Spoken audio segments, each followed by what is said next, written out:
दोस्तों, मैं भी अपने हमारे देश के मुखिया से बहुत शिकायत करता था और अभी भी करता हूं। आज से 2 साल पहले जब हम ये उम्मीद लेके बैठे थे कि 400 सीट आने वाली, और तब जब नहीं आया था, तब मैंने भी कहा था कि this is something that should have been done this way और that way, and the special request that I had was कि बार बार क्यों ये सबका साथ, सबका विकास, सबका प्रयास, क्यों ये नहीं कह रहे थे कि अपनों का साथ, अपनों का विकास और अपनों के लिए प्रयास और देश का विकास। अगर ये कहा जाता तो 400 की सीट हमें मिल जाती, 400 ना भी मिले तो 350 मिल जाती। यही मेरा कहना था आज से 2 साल पहले। पर दोस्तों, कहते हैं ना कि हमारी सोच या देश के बड़े बड़े इंटेलेक्चुअल लोगों की सोच जहां पर खत्म होती है, मोदी जी की सोच वहां से शुरू हो जाती है। तो दोस्तों, हमने बचपन में देखा होगा कि गांव में बड़े बुजुर्ग कि घर के जो पालतू मुर्गी या फिर बत्तख जो भी है, उनको शाम को जब सूरज ढलने के बाद जब घर को बुलाना चाहते हैं, तो वो ऐसे ही कुछ दाने फेंक देते हैं और ऐसे ही कहते हैं, आजा आजा आजा आजा आजा। बिल्कुल उसी तरह से दोस्तों, पिछले 10 सालों में हमारे देश के मुखिया ने ऐसे ही देश में दाने फेंके हैं और उनको ऐसे ही बुलाया कि आ जाओ आ जाओ आ जाओ आ जाओ। और वो दाने क्या थे? वो जो आप देख रहे थे ना, हम बार बार यही सोचते थे। पता नहीं कितने लोग सोचते थे, बट मैं और मेरे जैसे बहुत सारे लोग होंगे यही सोच रहे होंगे कि आखिर वोट देते हैं हम, जिताते हैं हम, और हमारा मन से ये रहता है कि हमारे देश के चुने हुए सरकार हमारे लिए काम करे, पर आखिर क्यों वो सभी के लिए सबका साथ, सबका विकास करते रहती है। पर दोस्तों, ये जो दाने फेंकने वाला जो बात मैं कह रहा हूं आपको, ये दाने थे। ये जो आप दिख रहे थे ना कि देश में हर तरफ विकास हो रहा है, हर तरफ इंफ्रास्ट्रक्चर, मेडिकल कॉलेजेस इतने सारे, और उनमें जो सरकार के जो बेनिफिट, सरकार से जो बेनिफिट दिया जाता है, उसमें सबसे ज्यादा लाइन में खड़े कौन मिलते हैं आपको पता है कौन मिलते हैं? And we used to just think like, is it really our government? But yes, now let me tell you, our government has been working on it since the time Modi ji has taken oath. He has been on this mission, trust me. और मैं सिर्फ ये ऐसे ही नहीं कह रहा हूं, मैंने कहा था कि इस वीडियो को मैं थोड़ा लंबा करूंगा और इस वीडियो को मैं 2 पार्ट में रिलीज करूंगा। शायद मुझे ये 2 पार्ट में रिलीज करना पड़े, क्योंकि मैं जो जितने भी सारे टेक्निकल बातें हैं वो मैं आपको दूसरे वीडियो में बताऊंगा, बट इस वीडियो में मैं सिर्फ आधार रखना चाहता हूं। दोस्तों, आप सभी ने गौर किया होगा कि आखिर ये करंट सरकार पिछले 12-13 साल से है, राइट? बट आप अगर नोटिस करते हैं कि पिछले 10-11 साल का जो लैंग्वेज था वो कुछ अलग था, और पिछले 1-1.5 साल से आपको जो लैंग्वेज सुनाई दे रही है वो थोड़ा तो अलग है। अगर आप उसे ऑब्जर्व करें तो आपको खुद ब खुद पता चल जाएगा। क्या आपको लगता है कि उत्तर प्रदेश में योगी जी बैठे हैं और असम में हेमंत मामा बैठे हैं, उनको इतना खुला छूट है कि वो जो मतलब उनको जो दिल से जो आवाज आता है वो सीधा संविधानिक पद पे बैठे हुए वो सीधा बात को बोल देते हैं, and there are not people listening to it. अगर वो बातें इतनी असंविधानिक होती तो उन पे भी कार्रवाई होती। और मैं जिनका बात कर रहा हूं, Hemant Biswa Sarma ji, he is a very very educated person, he himself a lawyer, advocate.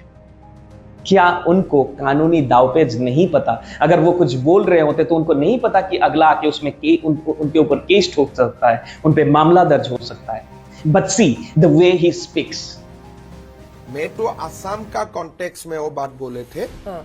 Assam का कॉन्टेक्स्ट में तो उनका पैर हमने तोड़ा है पॉलिटिकली, इस बार तो कमर भी तोड़ दूंगा। Now in India, the politics that is happening, it's in the basis of truth, और जो सच है वही बोला जाएगा।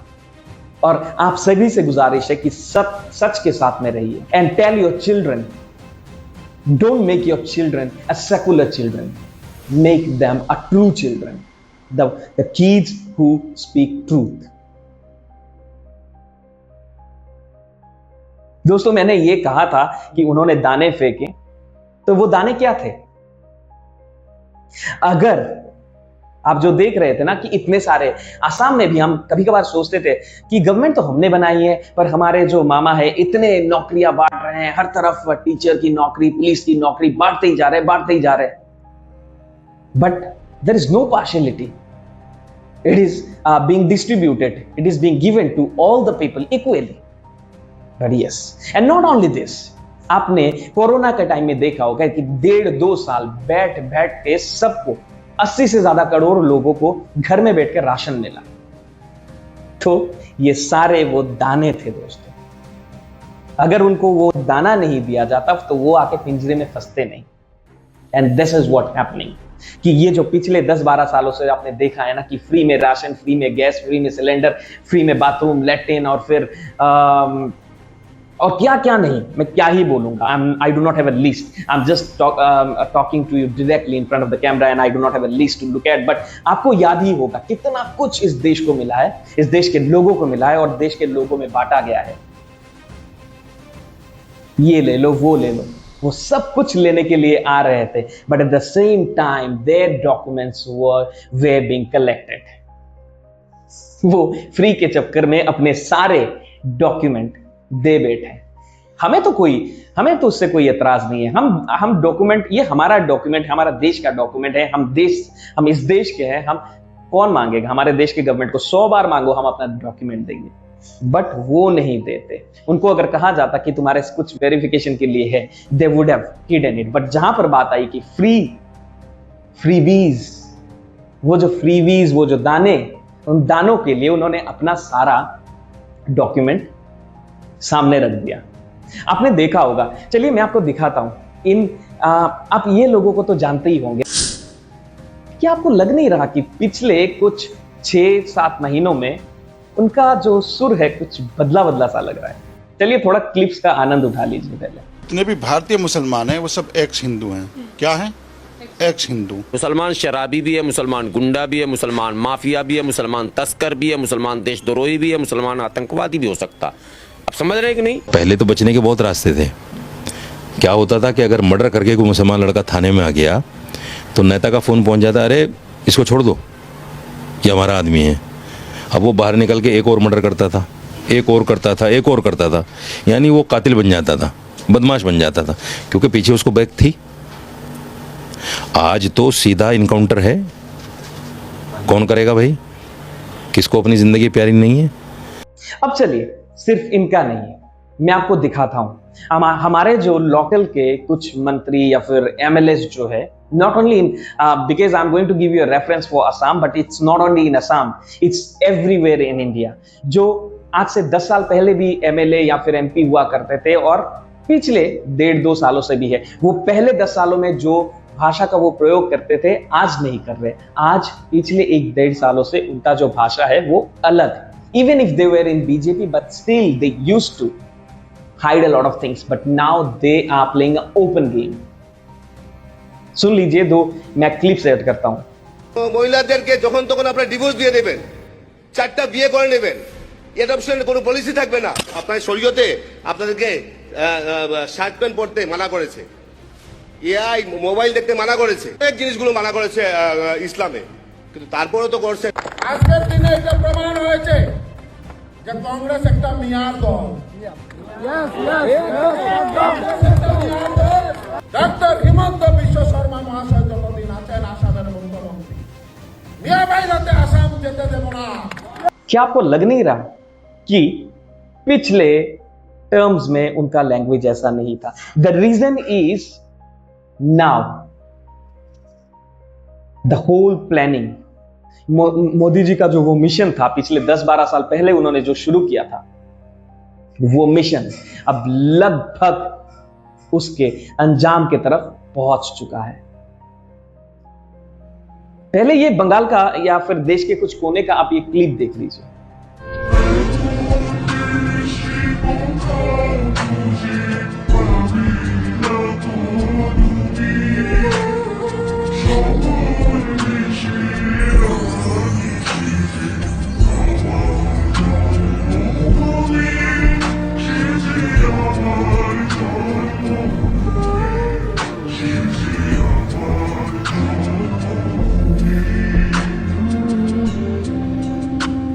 तो देख रहे हैं कि कैसे बिना बंदूक चलाए, चाइना जैसा बिना किडनी निकाले, वो अपने आप से देश छोड़ के जा रहे हैं। वो अपने आप से कह रहे हैं कि हम बांग्लादेशी हैं, हमें बांग्लादेश में जाने दो। चाइना में तो भाई साहब किडनी निकाल लिया जाता है सीधा, इसलिए चाइना में कोई घुसपैठिया जाके इतने जल्दी से वहां पर बस नहीं जाते। पर हमारे देश में तो भाई आराम से आके बच जाते हैं। But yes, let me be honest with you, जैसे आप लोग छोड़ छोड़ के जा रहे हैं ना, चले जाइए वैसे ही, क्योंकि आप कह नहीं सकते, देश का मूड फिलहाल बहुत अलग है। और किडनी भी निकाला जा सकता है। अगर आप सीधी तरह से नहीं माने, then this is also a part of the planning. What is happening right now in India, they are being detected and they are being deleted and they are being detained। ये जो मोदी जी कह रहे थे ना कि इतने सालों से digital India, digital India, digital India, this is what exact digital India means. सब तरफ से आप डिजिटली बैन किए जाओगे। पहले आपके आधार को कैंसिल किया जाएगा, उसके बाद आपके वोटर को कैंसिल किया जाएगा। एक बार जब आपके वोटर लिस्ट से आपका नाम कैंसिल हो जाएगा, तब आप जिंदा रह के भी जिंदा नहीं हो। Who knows you? Who the hell are you? And then you will be deleted. All the documents that you have, आपने जो भी 2-4 करके इधर इधर से आपने जो डॉक्यूमेंट आपने कलेक्ट किया है, एक एक करके सारे के सारे डिलीट हो जाएंगे। तो आप सोचिए दोस्तों, आज के इस 21st सेंचुरी में एक आदमी के पास अगर डॉक्यूमेंट ही ना हो, can he claim himself I am alive? और इंडिया में दोस्तों आजकल कैश तो लगभग बंद ही हो चुका है, कैश लेके कोई घूम ही नहीं रहा है। every second transaction is being happening through UPI। In fact आप अगर कुछ दिनों के बाद, आज से 1.5-2 सालों के बाद, 3 सालों के बाद, आप लोग अगर सोचते कि हमारे पास डॉक्यूमेंट नहीं है, हम जाके रास्ते में भीख मांग लेते हैं, तभी आपको लोग पूछेंगे, हाँ भैया QR कोड दिखाओ, फिर भीख देते हैं। आपको बिना QR कोड का आपको भीख भी नहीं मिलेगा। And this is what happening, and this is what exactly digital India means. तो डिजिटली आपको बाहर निकाला जा रहा है। निकल जाइए। ये जो लोग आपको दिख रहे हैं ना कि लाखों के तादाद पे निकल के देश से बाहर जा रहे हैं, they are smarter enough। और जो लोग सोच रहे नहीं अभी भी रह जाते हैं, कुछ दिनों के बाद जाएंगे, देखते हैं, गवर्नमेंट तो आएगी जाएगी। So let me be honest with you, this government is not going anywhere, क्योंकि देश का मूड अभी बहुत अलग है। बहुत हो गया और नहीं, because it is not the government, it is the people of India who have chosen this government and people are smarter now। बहुत हो गया। मैंने अपने पिछले वीडियो में कहा था ना, वो जो आपको याद है, वो दहाड़ने वाली बात, वो जो स्टोरी, वो एक बार स्टोरी को जाके आप सुन लीजिएगा, then you will be able to understand what I'm trying to say। Anyway, मैंने इस आधार को तो रख दिया है। मैं अपने अगला जो वीडियो है, जो सेकंड पार्ट आने वाला है, उसमें मैं टेक्निकली उसको आपको एक्सप्लेन करके बताऊंगा कि ये सिर्फ आपको कहने के लिए कुछ बातें नहीं है, there are facts. And why I am telling this now, क्योंकि मैं मोदी जी के हर कहे हुए बातों को सुनता हूं। हाँ, कभी कभार वो आप सुनते हैं ना कि मोदी जी जब से आए हैं देश के सामने आके हर महीने अपना मन की बात को कहते हैं। आपने सुना ही होगा कि मोदी जी लंबे लंबे भाषण देते हैं। बहुत लोग कहते हैं कि मोदी जी भाषण देते हैं, बट उनके भाषणों में वो हमेशा they very much selective. Not only Modi ji, the people sitting in the top leader, they very much selective. They speak the right word at the right time. और बड़े बड़े लोगों को बैठ के डिकोड करना पड़ता है कि आज ही का दिन क्यों चुना था, आज ही का टाइम क्यों चुना था, और आज ही का ये सिचुएशन क्यों चुना था उन्होंने इस बात को कहने के लिए। And when they decode this, they find there is a big meaning behind. आपको याद होगा, पता नहीं कितने लोगों ने पिछली बार लाल किले से मोदी जी का वो पूरा भाषण सुना था। We were very lucky that we could hear this. और वो मोदी जी का सबसे लंबा भाषणों में से एक था। And I think this is one of his longest speech. लगभग कुछ 1 घंटा 40-44 मिनट के आसपास था। और उस पूरे स्पीच को जाके अगर आप सुनते हैं ना, तो ऐसे सुनने में तो बहुत नॉर्मल लगता है, but if you decode this, उस भाषण के आखिरी पार्ट में, this was the first time he said, अब जो घुसपैठिए जो है उनको चुन चुन के निकाला जाएगा। एक घुसपैठिए मेरे देश की बहन बेटियों को निशाना बना रहे हैं। ये बर्दाश्त नहीं होगा। ये घुसपैठिए भोले भाले आदिवासियों को भ्रमित करके उनकी जमीनों पर कब्जा कर रहे हैं। ये देश सहन नहीं करेगा। And not only this, उन्होंने, if you remember, he said something about a Sudarshan चक्र। सुनने में तो आपको वो महाभारत का स्पीच लग रहा होगा कि महाभारत से इन्फ्लुएंस हो गए, but no, not at all. 2035 तक मैं ये राष्ट्रीय सुरक्षा कवच का विस्तार करना चाहता हूं, मजबूती देना चाहता हूं, आधुनिक बनाना चाहता हूं। और इसलिए भगवान श्री कृष्ण से प्रेरणा पाकर के हमने श्री कृष्ण का जो सुदर्शन चक्र था, उस सुदर्शन चक्र की राह को चुना है। आप में से बहुत लोगों को याद होगा, जब महाभारत की लड़ाई चल रही थी, श्री कृष्ण ने अपने सुदर्शन चक्र से सूर्य के प्रकाश को रोक दिया था और दिन में ही अंधेरा कर दिया था। मोदी जी ऐवे ही कुछ नहीं कह देते हैं।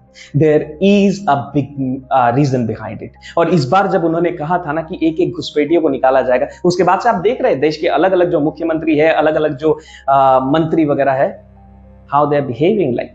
असम का कॉन्टेक्स्ट में तो उनका पैर हमने तोड़ा है पॉलिटिकली, इस बार तो कमर भी तोड़ दूंगा। और ये और जोरों शोरों से होने वाले, क्योंकि ये लोग आके हमारे देश में ऐसे घुस गए, हमारे पुराने तंत्र की वजह से, हमारे पुराने सिस्टम की वजह से। इतना आसान भी नहीं है। और मोदी जी पिछले 10 सालों से ये दाने बांटने में लगे हुए थे। I am so sorry Modi ji, मैं आपसे माफी चाहता हूं, क्योंकि आपने वो उस टाइम में सोचा था जब हम बस, हमारा दिमाग तब 0% भी विकसित नहीं था। आज कह सकते हैं कि 1%, मे बी 1% हम समझते हैं दुनियादारी को, but still there is a lot of thing to learn. हम जब मनी मैन आपको पूछते थे और जलते थे और कहते थे क्यों आप ये सबका साथ सबका विकास कहते रहते हो, but now I understand why do you do that. और सभी लोगों को जो मोदी भक्त अपने आप को मानते हैं, जो अपने आप को जो देशभक्त मानते हैं, they will be proud of this कि वो ऐसे ही नहीं बांट रहे थे। There was a reason behind it.